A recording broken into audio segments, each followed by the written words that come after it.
நம்ம முன்னோர் வனத்தில் பார்த்தீங்கன்னா பயோகேஸ் பிளான்ட்டு, அதாவது சாண எரிவாயு கலன் வந்து அமைச்சிருக்கோங்க.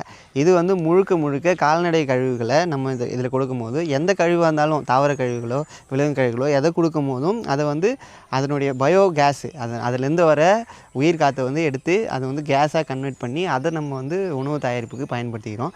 இதில் நம்ம சாணியை கொடுக்குறோம், அன்னாண்ட கேஸ் ஃபார்ம் ஆகுது. அதுக்கு அன்னாண்ட வந்து பார்த்திங்கன்னா அதனுடைய செல்ரி வேஸ்ட்டு வந்து வெளியே வந்துடுதுங்க.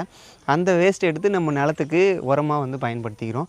இது வந்து நமக்கு வந்து அந்த சமையல் தட்டுப்பாடு எந்த காலத்தில் வந்தாலும் நம்மளே நம்ம நிலத்துல தற்சார்பாக இருக்குன்னு நினைக்கும்போது கால்நடைகளை பயன்படுத்துறது ரொம்ப மகிழ்ச்சியாக இருக்குது. இது வந்து நிலையானதாக இருக்குது, தொடர்ச்சியாக இதை எளிமையாக பயன்படுத்த முடியுது. அப்படின்றதுனால எல்லா விவசாயிகளும் இது பண்ணும்போது சிலிண்டர் தட்டுப்பாடு எது வந்தாலும், சிலிண்டர் விலை ஏறினாலும் எதை பற்றி நம்ம கவலைப்பட வேண்டியதில்லை. ரொம்ப ஒரு எளிமையாக இருக்கும். அதாவது நீங்கள் வெளி பொருளாதாரத்தை நம்பி இருக்கலாமல் உங்கள் நிலத்தில் வர இப்போ ஒரு 10 சிலிண்டரு வருஷத்துக்கு வாங்குறீங்கன்னா ஒரு 10,000 உங்களுடைய பணம்ன்றது வெளியே போயிடுது. அப்போ உங்களுடைய கால்நடை கழிவை ஒரு 10,000 சேவ் பண்ணுற ஒரு பொருளாக மாற்றணும் அப்படின்னா எல்லாருமே இந்த பயோகேஸ் பிளான்ட்டை அமைக்கலாம். வாய்ப்பு இருக்குங்களாம். நன்றிங்க.